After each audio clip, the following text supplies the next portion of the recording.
All right, with all respect, good evening. Now, that story, the running story about Shakahola continues, and it's shocking details. Every turn, this story finds you on how to break you. Today, the second day of the postmortems of that turn, and 10 bodies that were found in the graves in Shakahola. 30 autopsies were conducted, which were led by Chief Government Pathologist Johansen Odwor. In that, 22 were female, 8 males, among them 15 adults and 9 children. Just to run you through just a brief on what the pathologist said, that one child died of blunt trauma to the head. That means they were hit by something. 3 children had died out of lack of oxygen, meaning they were put in a position where they couldn't breathe. And one of the 3 children bore strangulation marks on the neck, breaking some bones, while the other 2 had marks of smothering, meaning that their noses and mouths were blocked. Now, these postmortems continue tomorrow, and hopefully they'll be able to finish the rest of postmortems. But it obviously reveals and tells us a lot more that happened in this place, that we're just getting to know the details, which are unraveling slowly by slowly. But here's the question. How did we get here? What is it in our laws that such huge number of people could disappear, and we don't have OB numbers? We have nothing to say that these people had left their areas of home and the families are either worried. How did they get here? Allow me tonight to introduce Hussein Khalid of Haki Africa, Executive Director. Karibu sana to the program. He's been on the ground. We'd like to hear, what's happening on the ground, thoughts and opinion about what's happening there. And obviously with a lot of experience, Peter Kiam, Executive Director, IMLU, you deal with these matters, on one hand, but good to bring experience on the table. Gentlemen, this story is not anywhere near ending. It's every detail just keeps on breaking hearts, and at some point, the government even stopped, the exhumation, because there's just too many bodies and too many stories. Let me start with you, Hussein Khalid. That what exactly are we experiencing? And just from you spending a week in Shakahola, what do you see as our biggest state failure? Well, first of all, to pass our condolences to the families of the victims of Shakahola, to Kenyans in general, because this is not just traumatizing for those who are there, but for everyone. As you said, every other day new stories come up that send shivers down the spine. So to all Kenyans, we are all in mourning for the so far 100+ bodies that have been recovered from Shakahola, and as you've already said, this is just beginning, so we are not near the end. The biggest state failure for me as a human rights practitioner, as someone who comes from the coast, who understands the environment and what is happening, I would say the biggest state failure is the lack of follow-ups when reports are made, particularly at police stations. We know that, police get very many stories every other day. And I remember talking to one of the officers who was telling me, particularly the issues of churches. There's such stiff competition within the community that every other day they get different stories, different allegations, from opposing church adherents, accusing each other of, all sorts of, wrongdoings. So for them, it was when this matter was reported to them, and of course we've had hunger and famine within the Malindi, Kilifi communities were amongst the most affected.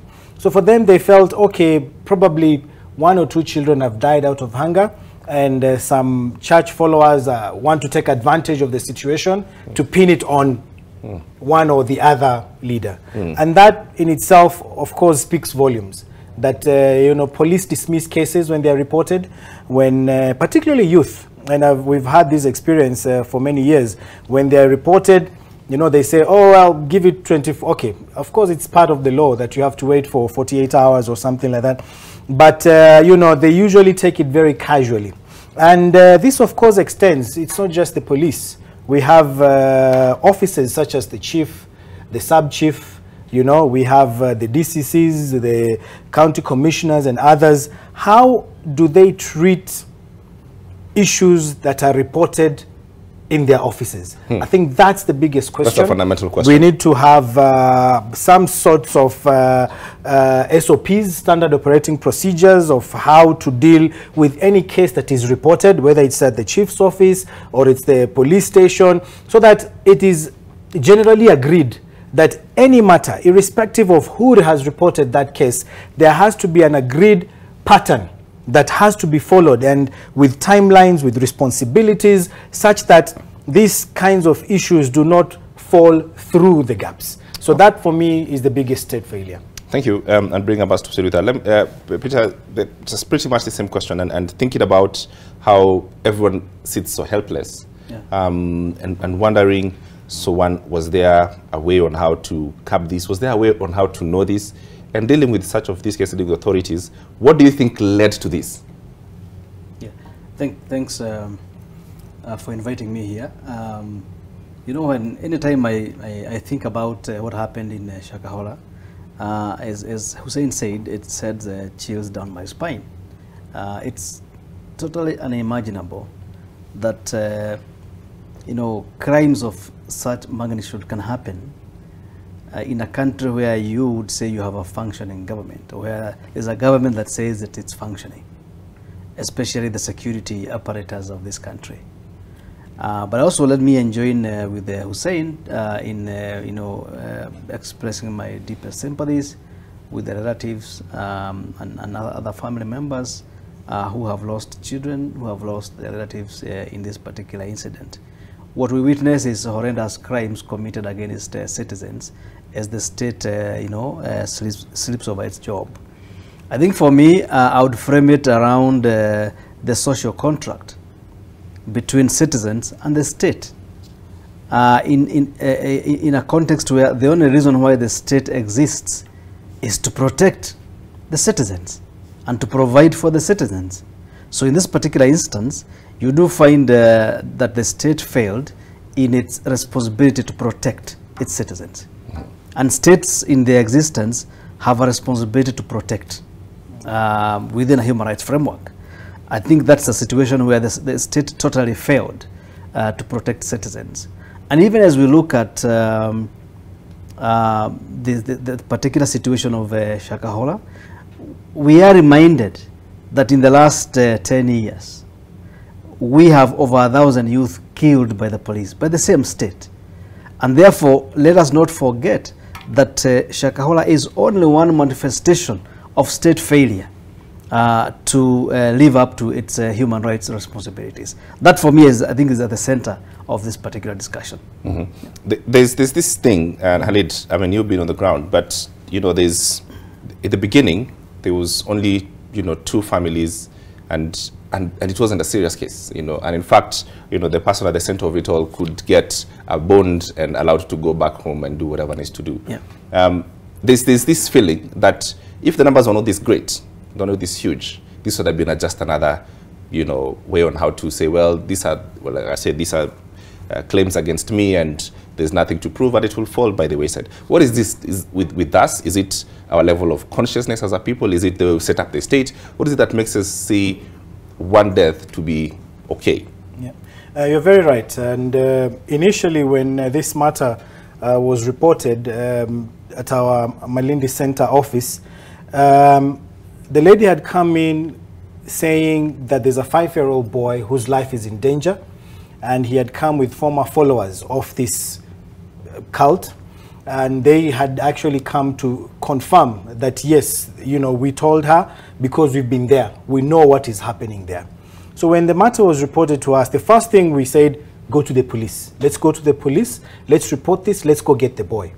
You know, but of course, the police, as I said, you know, they're like, former followers, because, you know, like, clearly they felt these guys are just not happy. They were kicked out or something like that, you know, and they were like, no, we can't do it now. We don't have this, we don't have that. You guys have to wait. So when I was called, and they were like, we need to go, and we think we'll be okay. We want to go and save this boy.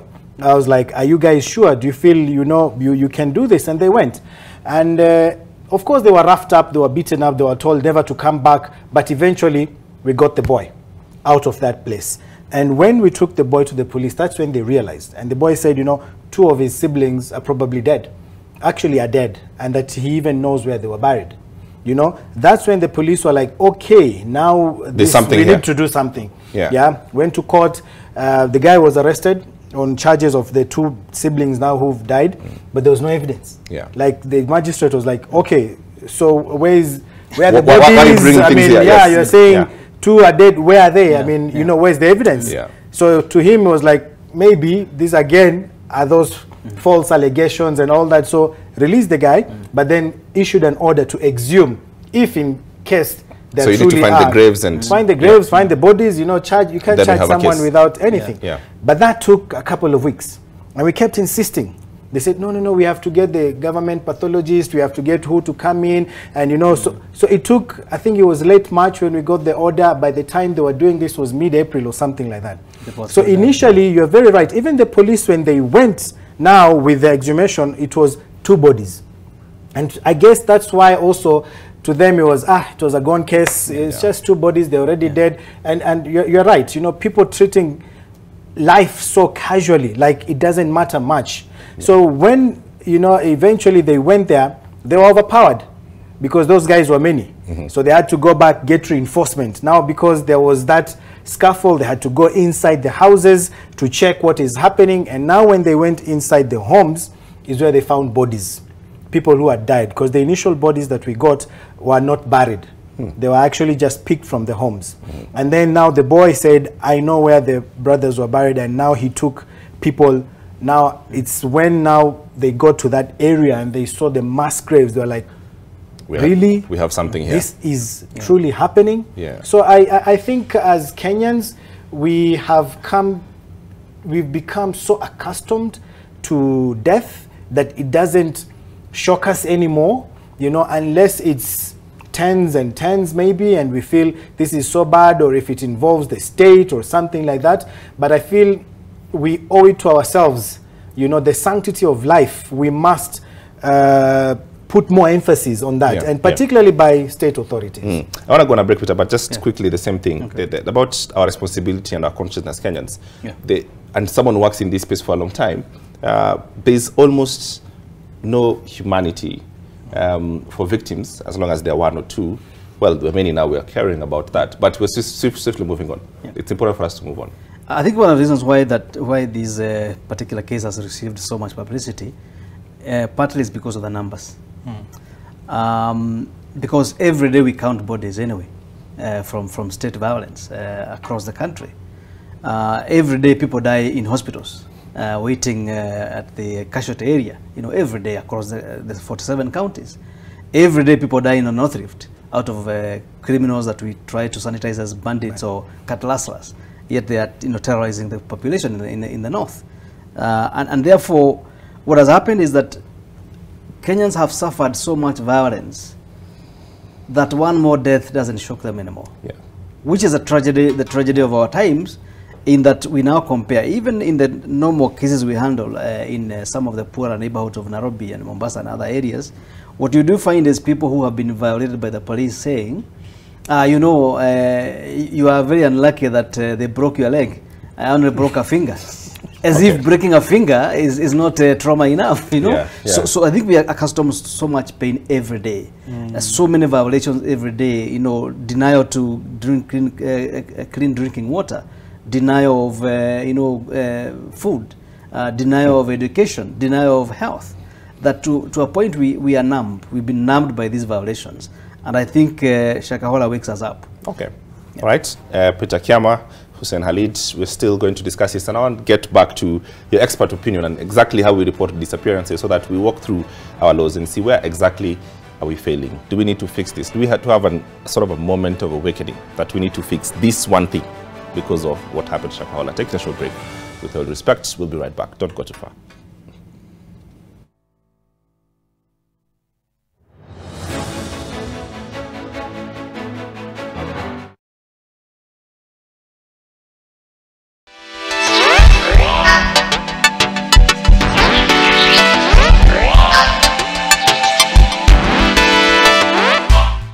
Apply today and join our May 2023 intake. For more information, call us on 0701 079 406 or 0728 669 000.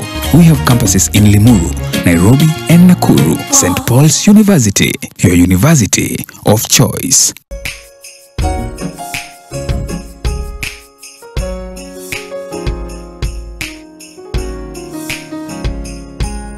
With Molfix pants, changing diapers is now very easy. I tear and take off the used Molfix pants and pull the new one up in a moment. Wrap up the used diaper and throw it away. Come on, mothers, try Molfix baby pants and be part of our happiness movement. The video with Andri taking a bribe was sent from a computer in Anna's department. Andri's laptop made its way to Anna after the robbery. Andri went from the hospital straight to Anna's show as soon as he felt better. There's some sort of connection between them. Good evening. Honey, what took you so long? Were you busy? No, I was with Andri. I have some good news for you. I said yes to Andri and we're getting married. That's awesome!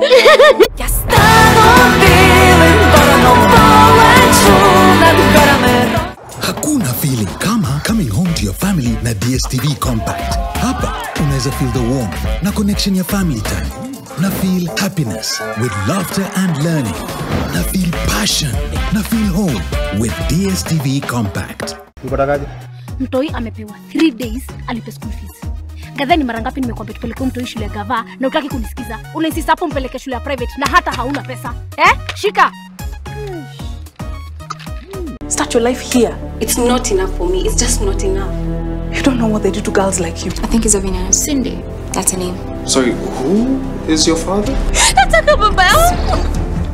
Dad had another family. Another wife.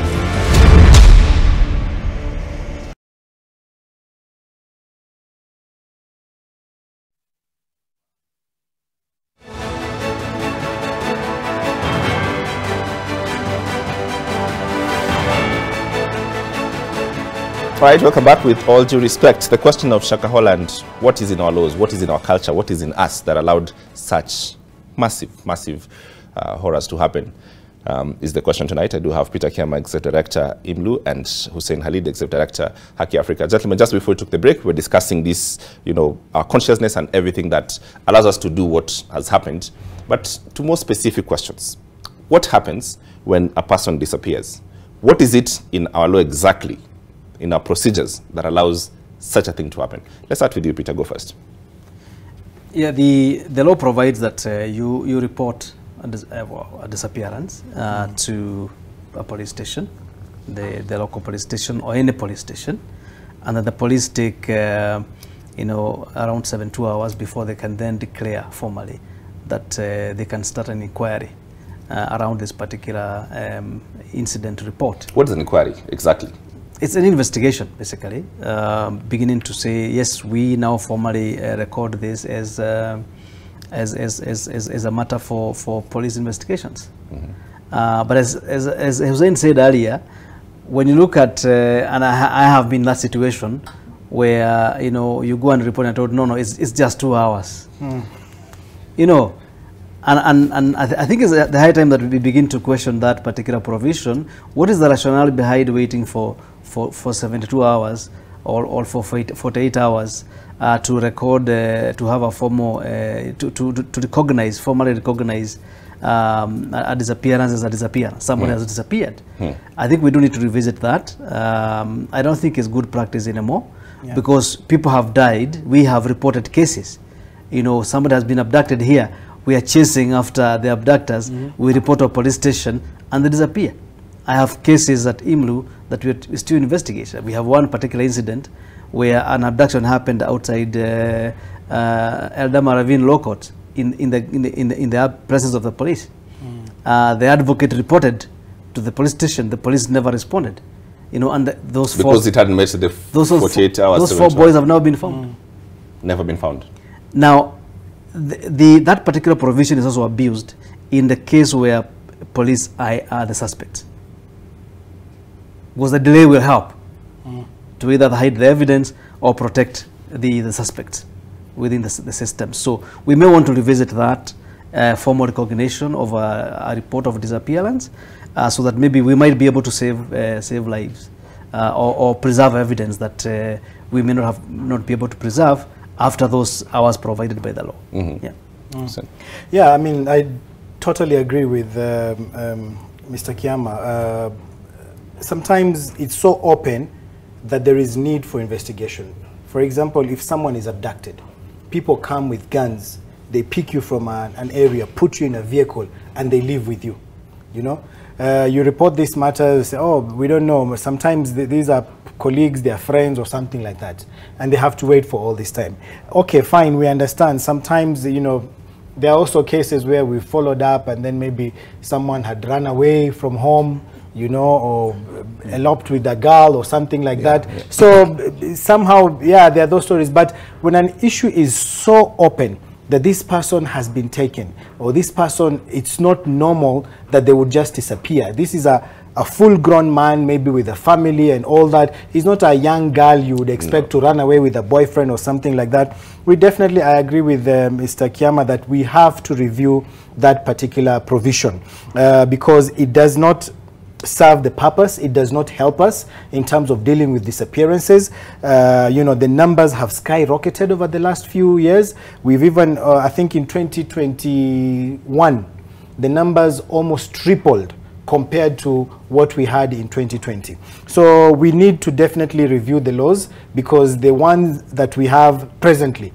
does not serve you know, the purpose for why it was there in the first place. So now going to this question of responsibility and what would happen. Well, as it is today, you know, neither the media, not sure about, you know, human rights organization, everyone else is aware about what's happening around Shakahola. Yeah. What's happening with that? Again, it's a difficult topic to discuss, Smart, but we'll discuss it because it's important for us to be able to ventilate this issue. What you see is a classic case of cultism, but this is even worse because it's a mixture of politics and cultism, which then serve very gullible citizens with a very poisonous product that leads to death. And when cultism is mixed with politics and populism, as in the case in Shakahola, what you do find is that then it becomes, number one, very embarrassing for the political class who have been, walking this journey with cult leaders like we have seen, because it's very apparent. And when you mix it with populism and you also mix it with the prosperity gospel, the extreme side of it, then gullible citizens who are living in poverty and desperation are very easy to capture and exploit in this particular sense. You do find actually that, and it's good to clarify this from Hussein, from my reading of it without having gone there, you realize that most of the victims, those who have died or those who have survived, are actually not from that locality. Quite a good number from Western Kenya, Nyanza region, I think Eastern, Lower Eastern as well, not specifically from Kilifi itself. And when you follow backward, you see, yes, there are some members of that cult who are educated teachers, and hair hostess and others. But the majority are from very desperate situations, socioeconomic situations, and they've been exploited for that particular reason. So what I do see is a mixed, is a situation whereby the economic situation in our country, out of either marginalization or underinvestment in particular areas, has created a population that is really gullible to these particular cult leaders. And therefore, we cannot see what has happened in Shakahola as an isolation. I think you continue to see it as a failure of the state to protect its citizens, whether through provision of basic needs or whether through systemic failure of the security system in our country. Khalid, what do you know about the victims? Having spent time there with the team, knowing, and following up this sort of thing, what do you know about the victims? I mean, what Mr. Kiama said is very, very true. And we've seen families coming in search of their kin. And, you know, when they come in, they usually say the last time they spoke to their father, husband, or someone like that, he had actually told them that they were in Malindi. That, you know, they were doing this like keshas or, you know, prolonged vigil, praying and stuff like that. And yes, we had people from Kisii. We had a father who lost 3 sons, 21 years old, 17 and 14. And he was from Kisumu, you know, and his brother had actually, is the one who took the boys away. And he was happy, like, my brother has an interest in my sons. He wants them to, you know, follow the path of Christ and stuff like that. So when he took them, he was happy that, you know, my brother is actually doing this with my sons, but only for him later on to come and discover that they were actually here in Malindi. He followed up with some of those who were rescued. He showed them the pictures, and, you know, they confirmed to him that, yes, those 3 boys, you know, were actually died and they've been buried. So it's really sad to hear some of these things. We do, of course, have the locals also, but as he said, majority are also from other parts of the country. So the question then becomes, his station was shut down a couple of years ago. I think if we listen to Mutua, he said 2017 or 18, thereabouts. So how was he spreading his gospel? You know, it's word of mouth. Because if you look at some of the mass graves, and you know, this is really, really, you know, traumatizing, and I keep remembering this. You see a body of a male, a body of a female, and then kids, which means it's an entire family, more or less, that were eliminated.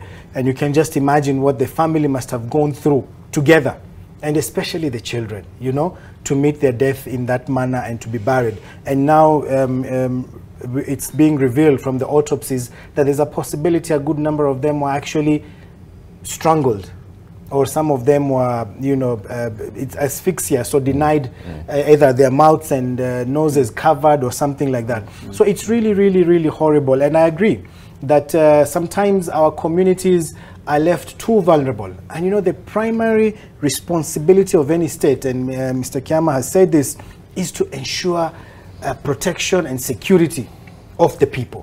When that is lacking in any given environment, then the state loses the credibility to govern, you know, to administer. Because the question is, where was the county commissioner? Where was the deputy county commissioner? Where were all these administrators, the chief, the Nyumba Kumi, the village elders? Fine, we don't want to point fingers and to the blame game and all that, but these are questions that we must ask, because it's only by asking these questions and understanding what truly happened are we going to put measures to stop this from ever happening again. But if we brush this aside and said, oh no, don't point fingers, I don't do this, you know, you wish it away, you sweep it under the carpet, it means that there's a possibility we don't learn from this and that we are going to repeat it again. And even before we say we are going to learn and not repeat it again, one question we also have to ask ourselves is, are we really safe even where we are today? If this was happening in Shakahola, are there Shakaholas existing in different parts of this country? Maybe not necessarily religious, but maybe there's a group somewhere that are doing this. If this could happen, this magnitude, is there a possibility that some things may be happening in any part of this country? So the government also needs to, you know, get the authorities to start questioning if there are issues that are being brought before them, you know, in the last couple of months or last couple of years. Now they need to follow up, make sure they, you know, leave no stone unturned until they guarantee Kenyans that it is safe and everyone, wherever they are safe. And maybe just to add on to that is to say that what he has described as the failure of the state can only be redeemed through full accountability. Yeah. We have to demand full accountability at every level. How does accountability look like? Specifically in this case, how does it look like? Accountability looks like this, that each and every official has to be investigated within their mandate as if they are accomplices to these horrendous crimes. That's the only way we could be able to begin to walk the journey of accountability. Not transfers, not demotions. It's not enough. People have died. I'm very embarrassed about our government. There's no official written apology that we have seen in public so far from government. Yet they are very quick to hold a press conference and write, threatening letters about demonstrations and the freedom of assembly. You see, we need to see a full apology through a national address from the president, apologizing for his failure to protect these people. Even if it was one person dead, it's one person less in our population through state failure. So I think the lack of an apology will be important, but it's not enough. But there are also other measures, if we have time, we can discuss in terms of how do we look at this into the future. Yeah. The thing I asked about, government, locking off the place and, moving, the entire eyes of not only the media but the public away from the excesses and the process, sounded a bit vague, right? That all this area has been categorized as disturbed. What does that even mean? Makes no sense. Yeah, that's a very big question, and we were there from the beginning, and the media houses were there, the full glare and everything, and we didn't feel like there was anyone, in any way blocking the exercise from proceeding. In actual sense, the exhumers were happy that this thing was being done openly. From time to time, you would get them calling the journalists and telling them, you are going to tell the story. We don't want you to film. Please leave your cameras, but come and see for yourselves what we have here. So when you're telling the story, you're not just counting the bodies, but you've actually seen the grave. You've seen how these people are aligned. I remember one grave, and these images are stuck in my mind. There were like 5 children, and they were put together, head, feet, like that. Like, this one. And, those scenes were really, really disturbing. But then the journalists could tell the story, from a point of information. They know what is happening, they understand what is happening, and they can share with the whole world. Because the least we can do for those who've died is to tell their story. Do you feel that at the moment we've moved on very quickly because we look like we want to close down this chapter? Do you feel that's what's happening? I feel it's a great disservice for the same state that, delayed to respond, that there was laxity in the state, and now they're coming in after civil society organizations, after journalists have broke this story. Now they're coming in to block those same individuals who took action when they failed to take action. I think that's really, really, a great disservice to particularly those that have died. We don't know what is happening in that forest as we speak. They've said they've stopped the exhumation exercise. We don't know because we're not there. We don't know what is happening. We are told the GSU is there. They are combing that place. We don't know whom they found because the eyes of the public are locked out. There's no media in there. There's no civil society. All we are getting now is word from them. Like, we've rescued one or two. And there's no local community involvement anymore. There's no local community involvement. Really helpful. And this is, for me, I was just sharing with Mr. Kiyama before we came in. The first few days, we were working with those that were rescued, the former adherents, and they knew where these people were. They would call them, where are you stuck? The local communities who were there, we would follow up. And at the moment we got information, we would tell the police, and the police would rush quickly. That's when you would see people who are almost dying saved. That's how you would hear the first few days, 10 were rescued, or 13, or, and all that. But the moment they came in, they've locked the place. They said search and rescue, but we don't see any involvement of local communities. People are locked out. We used to call and, find out, call so-and-so, this one we've rescued. Where is your colleague? How many were you there? Or they've run inside. Do you have their number? If you have their number, please share that with us so that we can call them.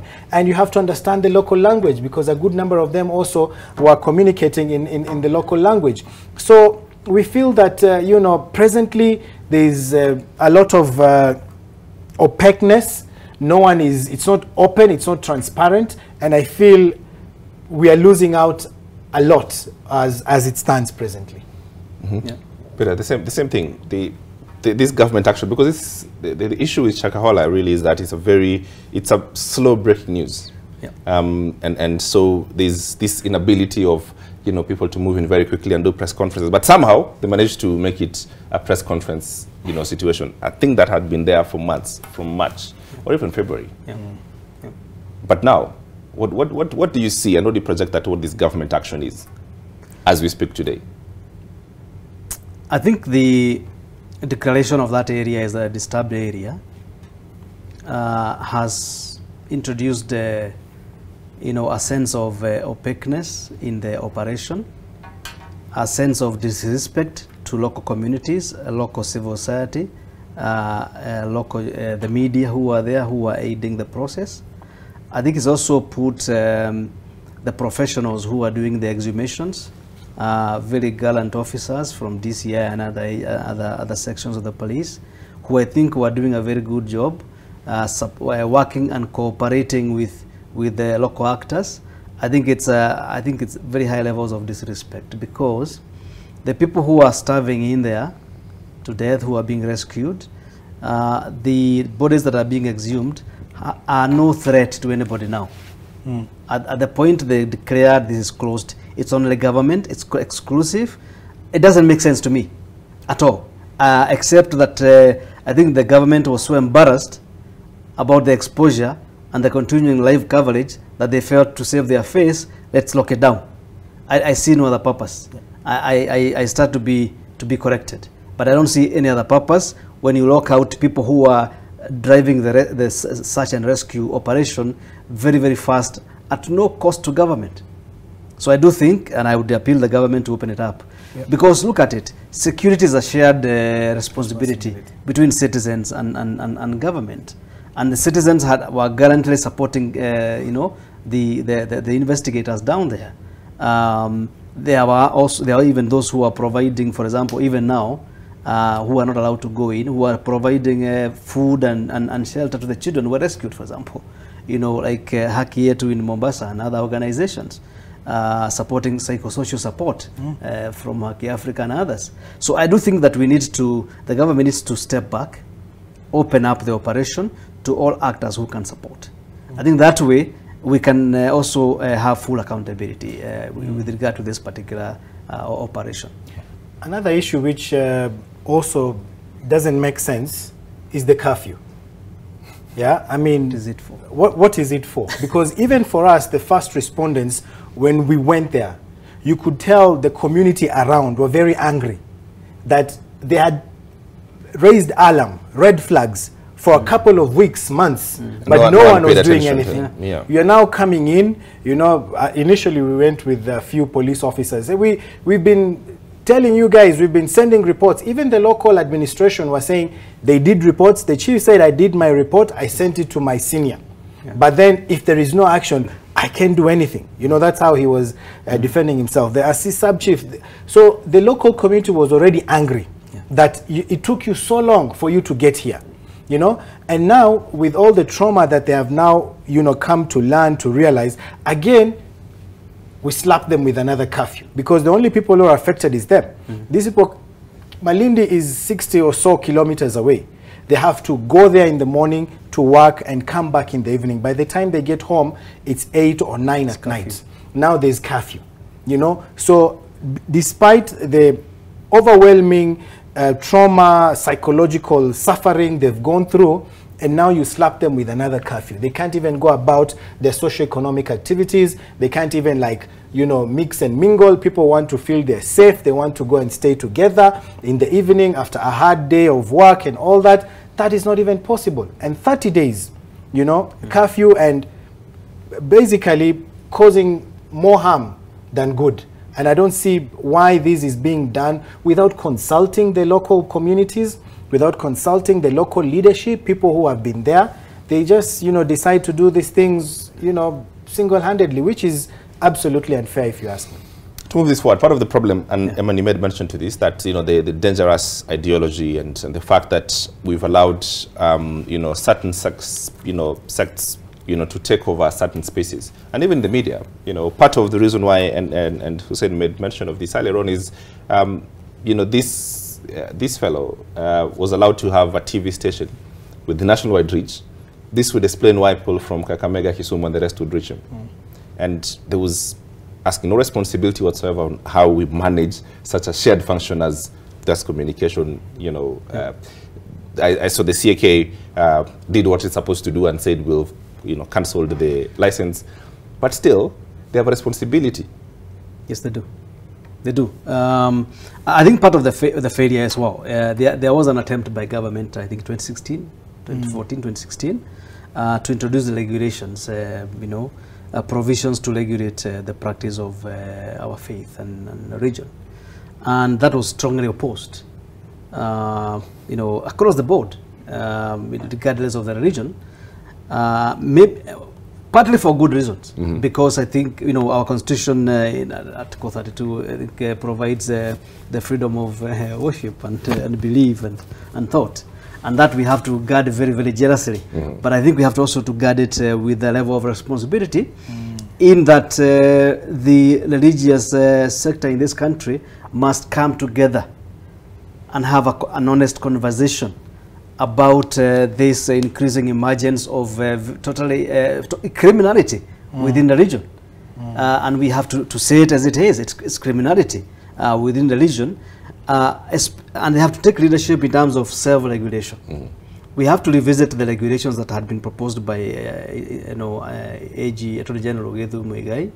We look at them soberly, objectively, and I would call upon the religious leaders to lead that discussion, because they have a responsibility to society to lead that particular discussion and say, yes, this is acceptable, and this is the way we are going to regulate ourselves. This is the oversight mechanism, because again, you don't want to invite the state too much into matters of faith. Matters of faith. Yeah. They are not even good in most of the other responsibilities. We don't want them to touch some of those. But I think don't add a new one. But I think it's quite important that religious leadership in this country across the board come together, especially the mainstream groupings. You know, the Evangelical Alliance, the KCCB, NCCK, SUPKEM, and others come together very, very fast. Leverage this particular movement and put in place strong self-regulatory mechanism to weed out criminality from religion.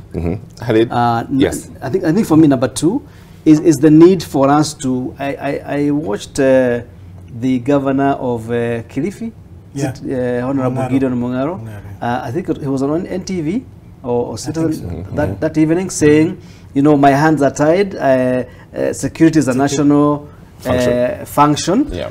But I would like to remind him, as well as the Speaker of the Senate, who is the immediate former governor for 2 terms, that actually security is a shared responsibility as provided for in Article 41 and 42 of the and 96 and 97 of the National Police Service Act.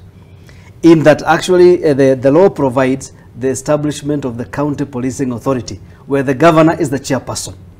So it is the high time that the Senate came together and stopped, telling us they have no power, and implement the County Policing Authority, allocate a budget to establish the County Policing, where this type of concerns can be discussed and then handed over to the police command to do their operational business.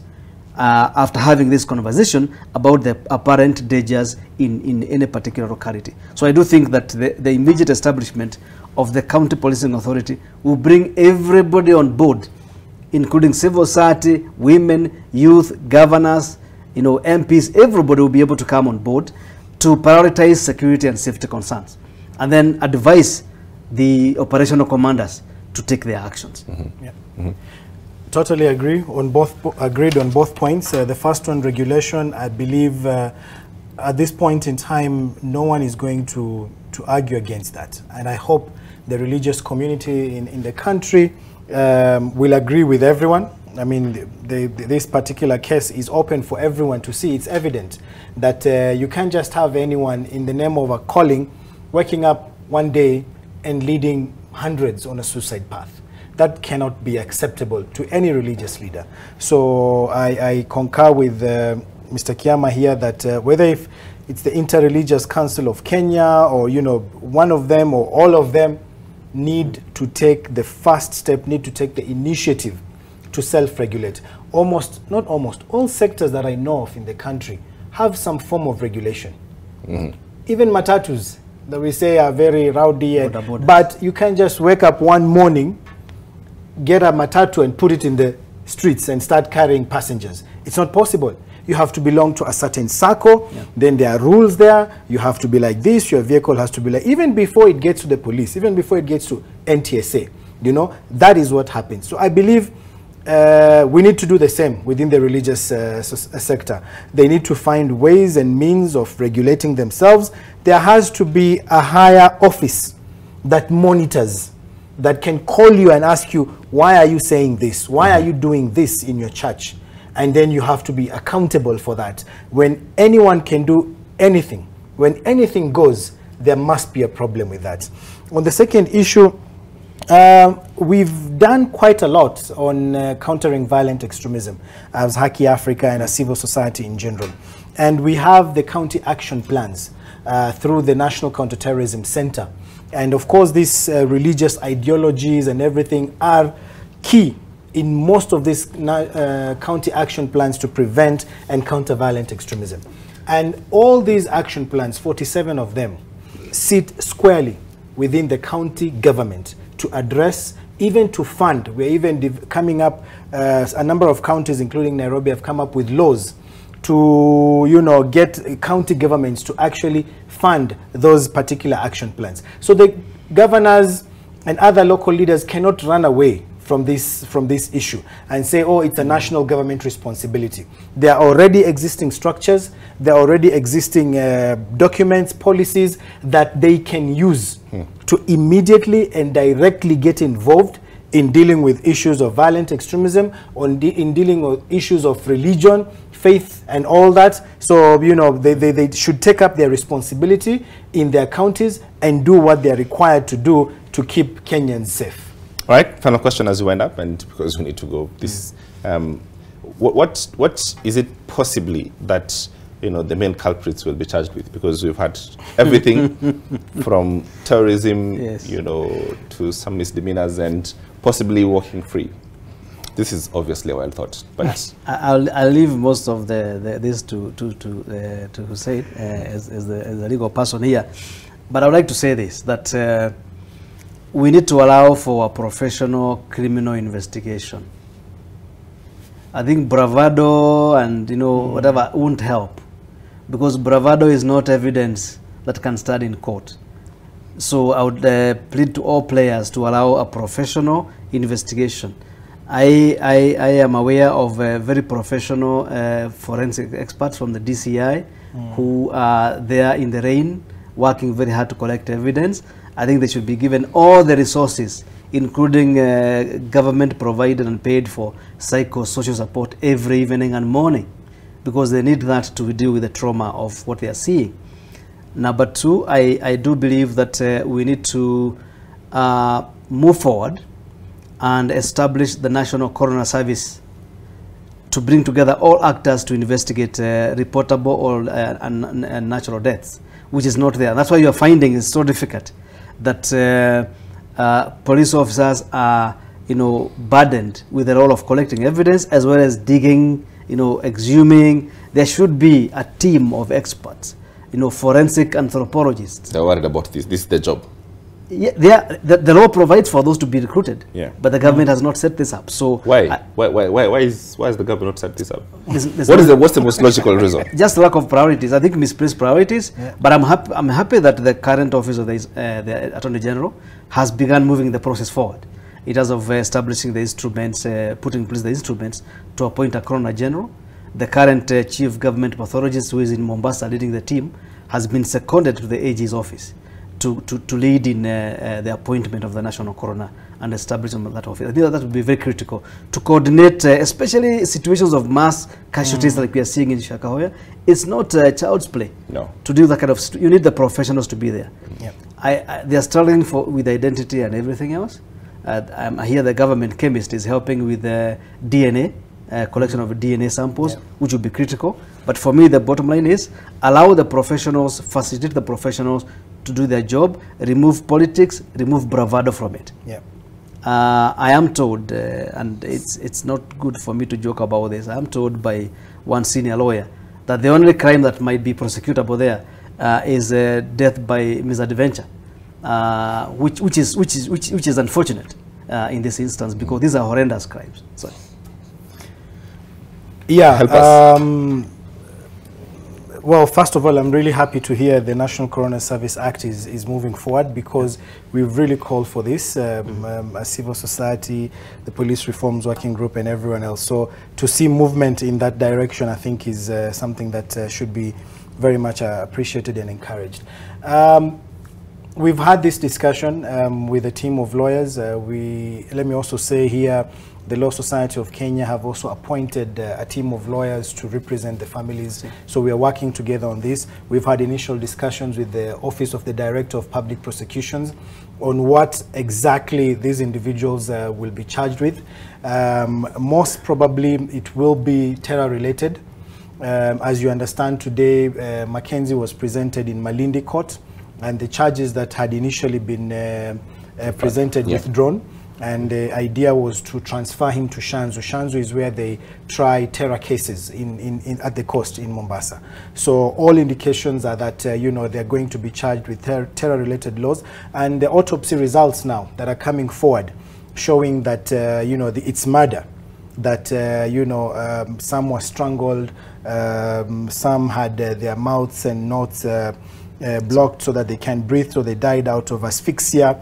So there's a possibility, I mean, if you connect the fact that someone's life was taken away, someone was murdered, and with the religious ideology, you know, you could imagine indoctrination, terrorism, or furthering terror-related or religiously motivated ideologies for a certain cause. So I think it's still early days. I do believe that those charges will change from here and there. I totally understand if it was purely the bodies that were coming forward fasting or starvation, starving to death, it would be extremely, extremely difficult. But for me, as a lawyer, I think if we can even get one solid case that clearly shows this is murder, even if it's one, you know, and work with that and make sure that this individual is charged properly with that, because we also have a very strong judiciary. If you come up with charges that don't stand, they will throw the case out, without a doubt, you know, and it's a good thing we have such a strong judiciary, but then also it means if the lawyers don't do their work, particularly the Office of the Director of Public Prosecutions, if they don't do their work very well, then there's a possibility that this walking away could happen. Okay, thank you very much. Peter Kiama, Executive Director, Independent Medical Legal Unit, IMLU. Thank you very much for your thoughts, always, and to come and, you know, and talk to us around this. And Hussein Khalid, Executive Director, Haki Africa, you both, in a very difficult topic, provided a lot of insights. Thank you very much. And we look forward to more, because these are rolling story. With all due respect, please have a lovely night. Someone said if the government provides you with 90% of your prayer requests, chances for you to be radicalized at 10%. And this 90% is clean water, healthcare, education, you know, the things that the government essentially do. You shouldn't be praying for those things. Those things should be done for you by the government. Have a lovely night. My name is James Martin.